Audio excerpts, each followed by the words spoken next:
Des victoires pour Anderlecht, Gand et Zulte Waregem, 2 matchs remis en raison du Covid. Voici le programme de votre Score Super League Rewind.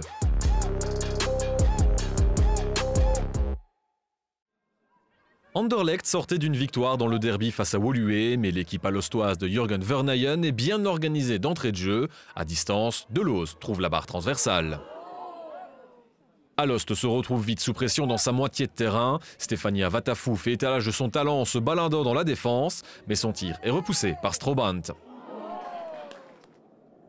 Alost essaie tant bien que mal de réagir sur une contre-attaque, mais la frappe de Sunens n'est ni précise ni puissante. Et quand Alost attaque, l'espace se libère pour les Mauves. Willard joue avec Wijnands qui est lancé et tente sa chance du gauche. C'est 1-0 pour Anderlecht.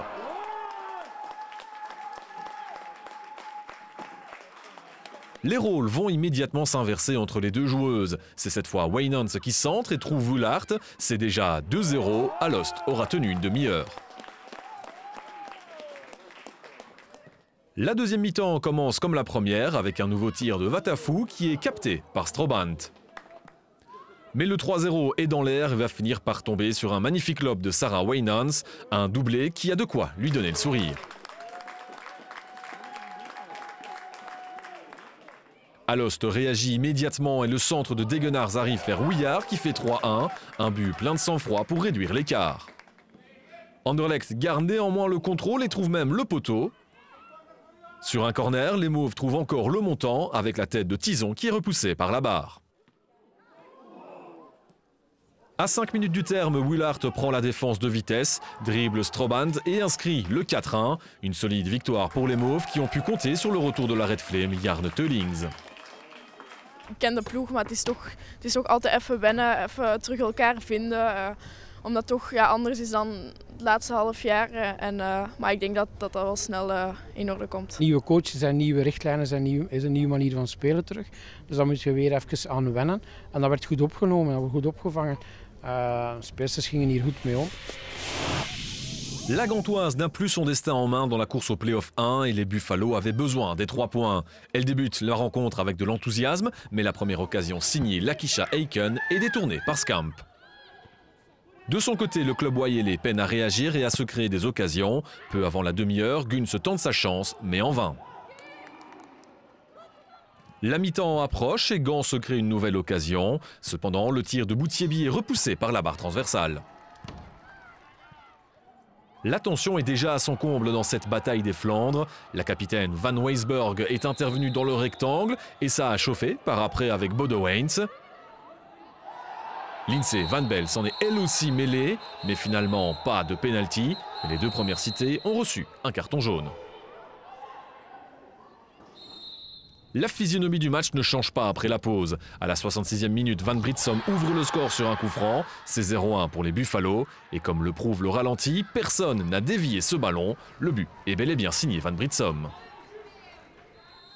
Le club Wayele doit revenir et peut compter également sur un coup franc.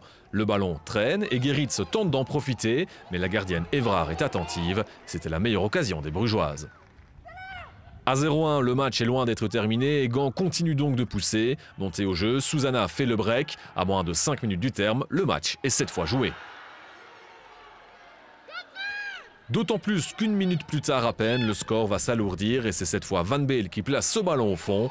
0-3, le club Wayele est KO debout.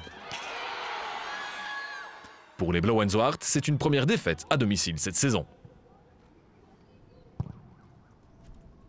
Bij hen is het van moeten, bij ons is het hopelijk van willen. Willen in die zin dat wij wel zeker zijn van een play-off 1 plaats. Maar als wij pretenderen een rol te spelen op dat niveau, dan moeten wij ook tegen dit soort ploegen in staat zijn om onze voet daarnaast te zetten. En nogmaals, in de eerste helft hebben we dat prima gedaan, vind ik. Maar een wedstrijd duurt 90 minuten, gaat het cliché. En dan zie je dat het dan toch nog lastig wordt. Chez les Gantois, c'est le soulagement. Elles peuvent toujours croire au play-off 1, mais devront attendre les résultats de Genk. Het feit dat je het zelf niet in handen hebt, is sowieso al lastig op zich. Of dat we dan nu vandaag te weten komen of binnen 2 weken. Wij moeten toch nog die wedstrijd tegen Aalst ook winnen. Dus ik denk dat we gewoon moeten focussen op onze job blijven doen. En hopen dat Genk nog een misstap begaat. Zulte Waregem commençait avec enthousiasme sur la pelouse de Woluwe et a obtenu un corner dès la première minute de jeu. Le ballon de Stavers est contré par Lambert. Sur sa deuxième tentative, elle trouve la tête de Laridon qui place immédiatement les CV aux commandes. C'est le 3e but de la saison pour Laridon.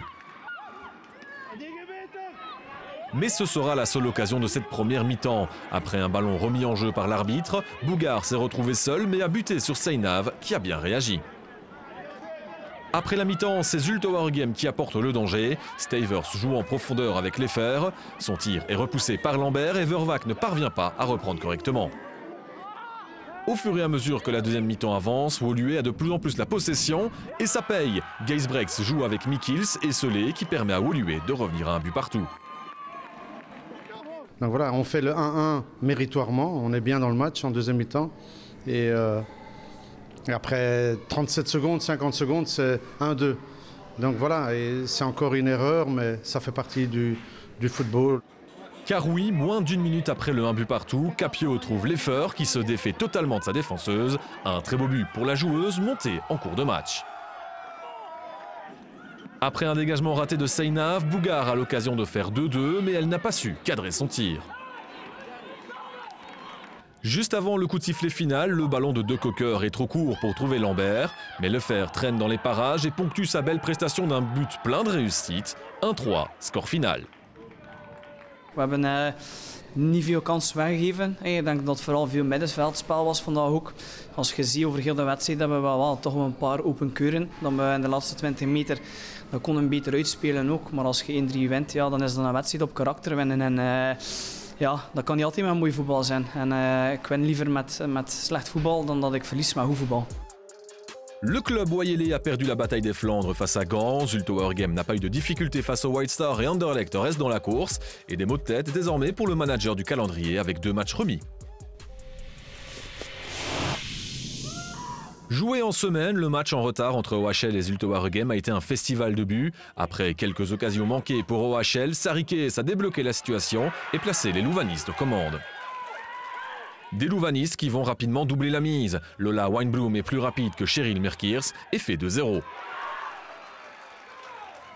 OHL va même tripler la mise juste avant la mi-temps. Hurlings bat la gardienne Seinav. Le score est de 3-0 à la pause, une confortable avance. Malgré l'avantage, OHL continue de pousser en deuxième période. Lola Weinblum sert Valeska en porteur pour faire 4-0. Louvain voulait se racheter après la défaite face à Genk et c'est chose faite. Kees alourdit encore un peu plus le score avec son deuxième but du match. L'addition est salée, 5-0. L'SEV va tout de même sauver l'honneur grâce à Gina Lisabeul qui fait 5-1 après être montée au jeu. Pour OHL, c'est une victoire facile. Zulte Waregem aura besoin d'un miracle pour atteindre les playoffs 1. Au classement, Anderlecht a repris provisoirement la tête avec un match de plus qu'OHL. L'écart est important pour le Standard qui compte 2 matchs de moins. Gand et Genk restent en lutte pour le dernier ticket des playoffs 1. Place à la dernière journée normale de la phase classique ce week-end, car il faudra ensuite rejouer les matchs en retard. Tout ne sera donc pas gravé dans le marbre la semaine prochaine.